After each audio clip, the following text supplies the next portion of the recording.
നാരായണം നമസ്കൃത്യ നരം ചൈവ നരോത്തമം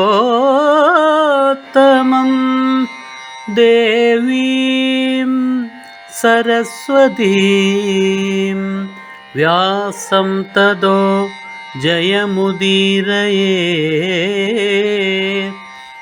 അർത്ഥശാസ്ത്രമിദം പുണ്യം ധർമ്മശാസ്ത്രമിദം പരം മോക്ഷശാസ്ത്രമിദം പ്രോക്തം വ്യാസേനാമിതബുദ്ധിനാ.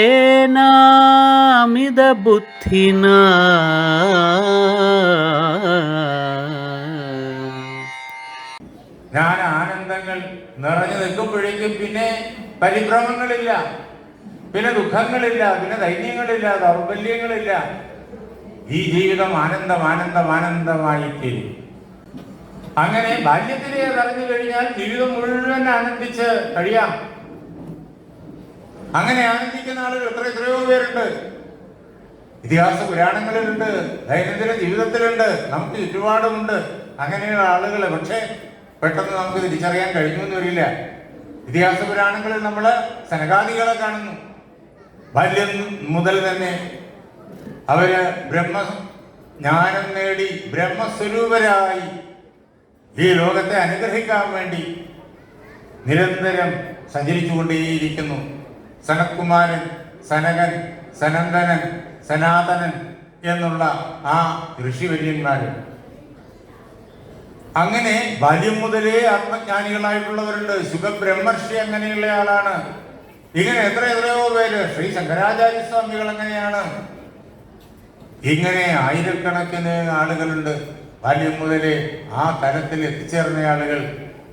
സ്വാമി വിവേകാനന്ദനും രാമകൃഷ്ണദേവനും അഭേദാനന്ദ സ്വാമി തൃപ്പാദങ്ങളും എന്റെ ഗുരുനാഥനായ ജഗദ്ഗുരു സ്വാമി സത്യാനന്ദ സരസ്വതി തൃപ്പാദങ്ങളും വിദ്യാധിരാജ ചട്ടമ്പിസ്വാമികളും ശ്രീനാരായണ ഗുരുദേവനും അയ്യാ വൈകുണ്ഠനാഥനും എല്ലാവരും ആ പ്രകാരത്തിലുള്ളവരാണ്. ബാല്യം മുതൽ തന്നെ ആത്മജ്ഞാനം കൈവരിച്ച് ആ ആനന്ദത്തില്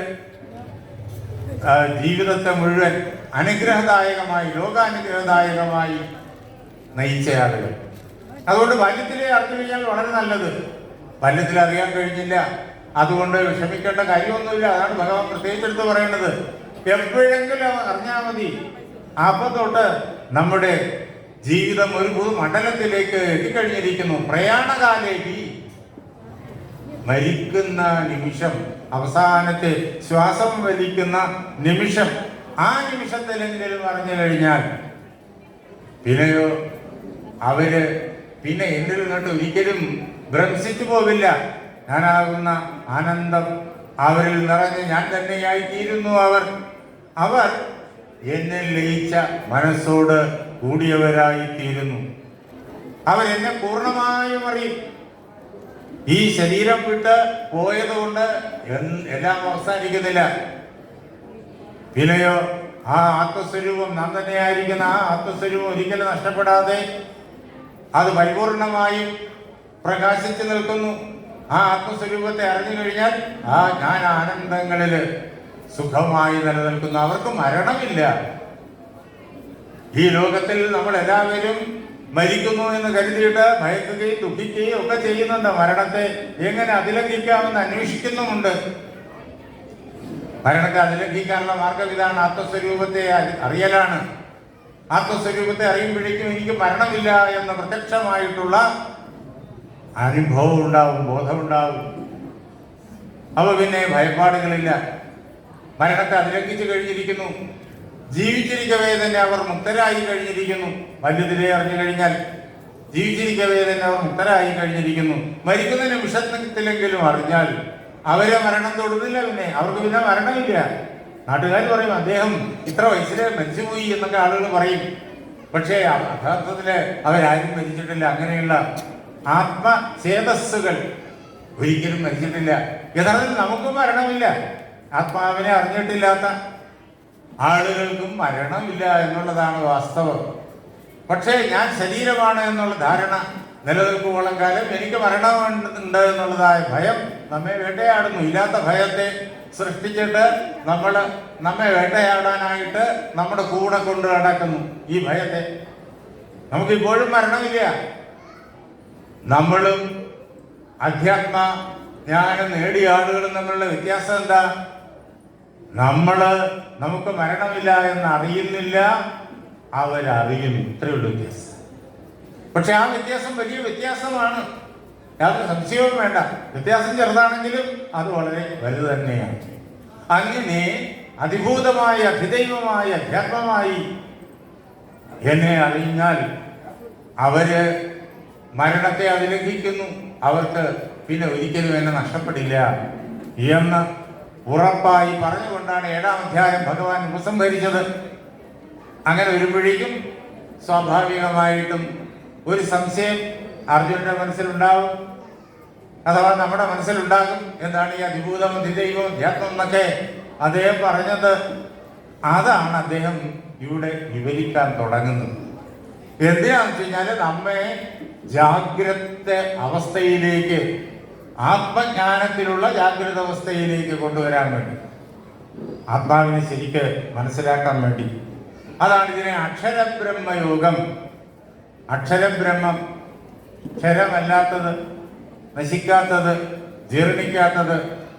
ജീർണിക്കാത്തതായ ബ്രഹ്മത്തിന്റെ പ്രത്യക്ഷമായിരിക്കുന്ന അനുഭവത്തെ നൽകുന്ന ഉപദേശമാണ് ഈ 8-ാം അധ്യായത്തിൽ. അർജുന ഉവാച. അർജുനൻ പറഞ്ഞു. എന്താ അർജുനൻ ചോദിച്ചേ? കിം തദ് ബ്രഹ്മ കിമധ്യാത്മം കിം കർമ്മ പുരുഷോത്തമ അധിഭൂതം ച കിം പ്രോക്തം അധിദൈവം കിമുച്യത്തെ അധിയജ്ഞഃ കഥം ഗോത്ര ഗേഹേസ്മിൻ മധുസൂദന പ്രയാണകാലേ ച കഥം ജ്ഞേയോസി നിയതാത്മഭി. അല്ലയോ ഭഗവാനെ, അങ്ങിപ്പോ അതിഭൂതം അതിദൈവം എന്നൊക്കെ പറഞ്ഞല്ലോ, അതെന്താണ് എന്ന് എനിക്ക് മനസ്സിലായില്ല. അതാണ് കിം തത് ബ്രഹ്മ. ആ ബ്രഹ്മം എന്താണ്? 7-ാം അധ്യായത്തിൽ മുതൽ ബ്രഹ്മത്തെ കുറിച്ചുള്ള വിശദമായ ചർച്ചയാണ്. നേരത്തെ പറഞ്ഞു കഴിഞ്ഞു, പക്ഷെ വിശദമായ ചർച്ചയാണ്. അങ്ങ് പറഞ്ഞതായ ആ ബ്രഹ്മം, എല്ലാത്തിനെയും ഉൾക്കൊള്ളുന്നതായ ബ്രഹ്മം, ഈ ജഗത്തായിട്ട് ഇങ്ങനെ വികസിച്ച് കാണുന്നതായ ബ്രഹ്മം, അതെന്താണ്? കിം അധ്യാത്മം. അങ്ങ് അധ്യാത്മം എന്ന് പറഞ്ഞല്ലോ, അതെന്താണ്? അതുപോലെ കിം കർമ്മ. ആ കർമ്മം എന്ന് അങ്ങ് പറഞ്ഞത് എന്താണ്?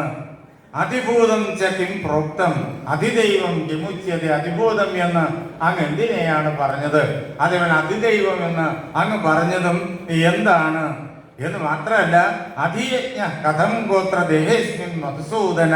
അല്ലയോ മധുസൂദന, അല്ലയോ പുരുഷോത്തമ, അധിയജ്ഞം ആയിട്ട് ഈ അസ്മിൻ ദേഹേ, ഈ ശരീരത്തില് എന്താണ് ഇരിക്കുന്നത്, അതെങ്ങനെയാണ് അറിയപ്പെടുക ഇത്യാദികളെല്ലാം അല്ലയോ ഭഗവാനെ അങ്ങ് പറഞ്ഞു തരണം. അതിനെ എങ്ങനെയാണ് നമുക്ക് പ്രത്യക്ഷമായിട്ട് അനുഭവിച്ച് അറിയാൻ സാധിക്കുക? നിയതാത്മാക്കൾക്ക് മാത്രമേ അതിനെ അറിയാൻ പറ്റൂ. എന്താ നിയതാത്മാക്കൾ?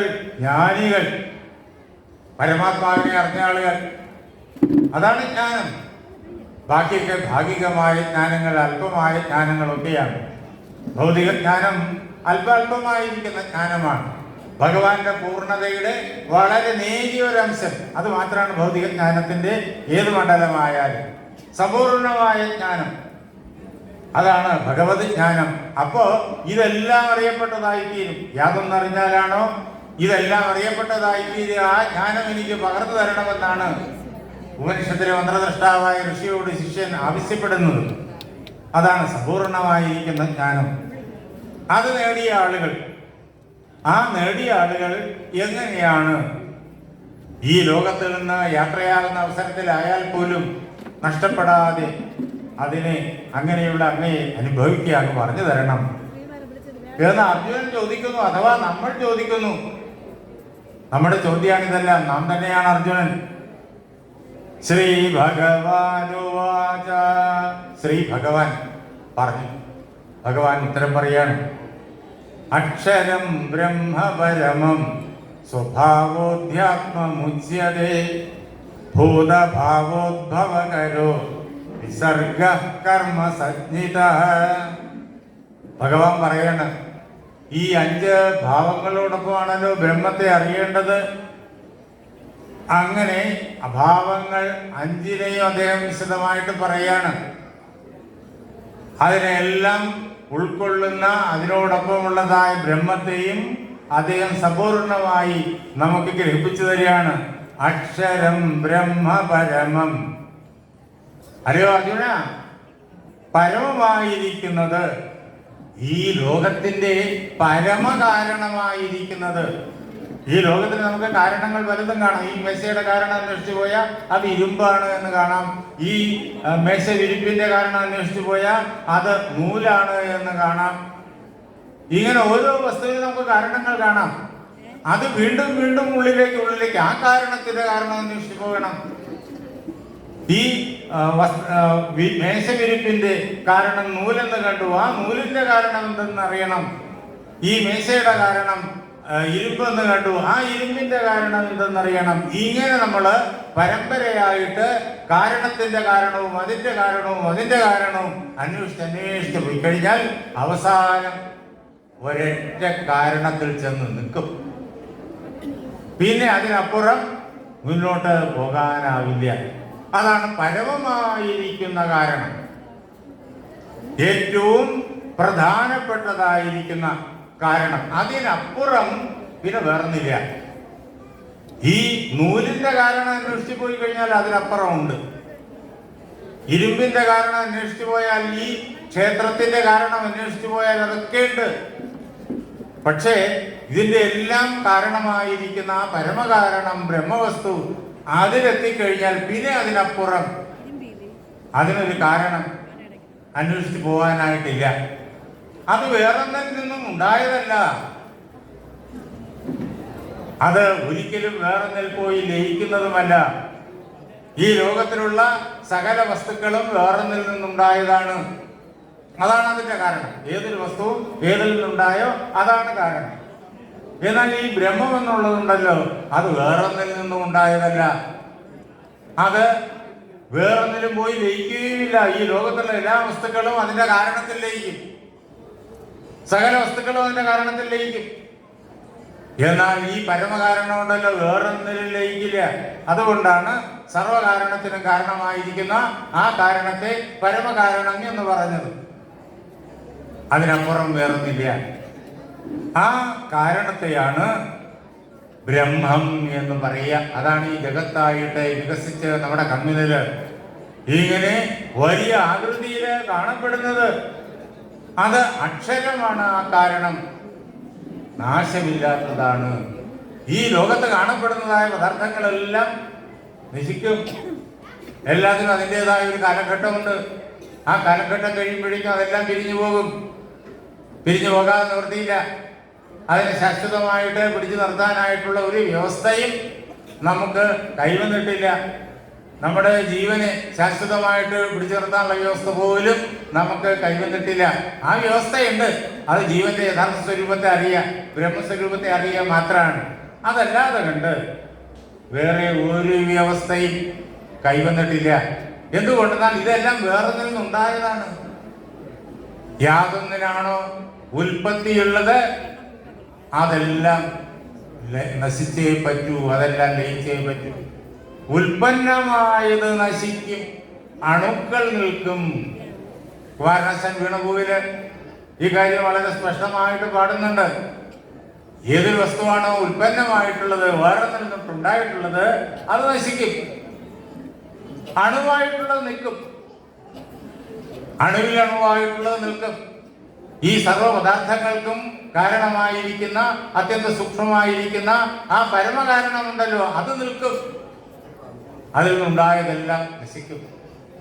ആ പരമകാരണം വേറൊന്നിൽ നിന്നും ഉണ്ടായതല്ലാത്തത് കൊണ്ട് അത് നശിക്കില്ല. അത് അക്ഷരമാണ്. അങ്ങനെ അക്ഷരമായിരിക്കുന്ന ബ്രഹ്മമാണ് പരമമായിട്ട് ഉള്ളത്. അതാണ് പരമകാരണം എന്ന് അറിഞ്ഞുകൊള്ളുക. ഇനിയോ സ്വഭാവോ അധ്യാത്മമുച്യതേ. അതായത് ഈ ബ്രഹ്മം ഓരോ ദേഹത്തിലും പ്രതിബിംബിച്ചിരിക്കുന്നു. ഓരോ ശരീരത്തിലും പ്രതിബിംബ രൂപേണ, ആ ശരീരത്തിന്റെ സൂക്ഷ്മ തലത്തില് പ്രതിബിംബ രൂപേണ കുടികൊള്ളുന്നു. അതാണ് സ്വഭാവം. അതിന് ജീവാത്മാവ് എന്ന് പറയും, ജീവൻ എന്ന് പറയും. അതാണ് സ്വഭാവോ അധ്യാത്മം ഉച്യതേ. സ്വഭാവത്തെ, ഓരോ ശരീരത്തിലും പ്രതിബിംബിച്ചിരിക്കുന്നതായ ആ പരമാത്മാവിന്റെ അംശത്തെ, ആ പരമാത്മ പ്രതിബിംബത്തെ അധ്യാത്മം എന്ന് പറയും. എന്താ അധ്യാത്മം? ജീവൻ. ഈ ജീവനോടൊപ്പം എന്നെ കാണണം, ഈ ബ്രഹ്മത്തെ കാണണം. അതാണ് അധ്യാത്മമായിട്ട് എന്നെ കാണണം. ഇത് പരമാത്മാവിന്റെ 5 ഭാവങ്ങളില് ഒന്നാണ് അധ്യാത്മം. ഈ ജീവാത്മാവിനെ പരമാത്മാവിൽ നിന്നിട്ട് ഭിന്നമായിട്ട് ഒരിക്കലും ധരിക്കരുത്. അത് അജ്ഞാനമാണ്. ആ പരമാത്മാവ് തന്നെയായിട്ട് ഈ ജീവനെ കാണണം. ഇനിയോ കർമ്മത്തെയും പരമാത്മാവായിട്ട് തിരിച്ചറിഞ്ഞുകൊള്ളണം.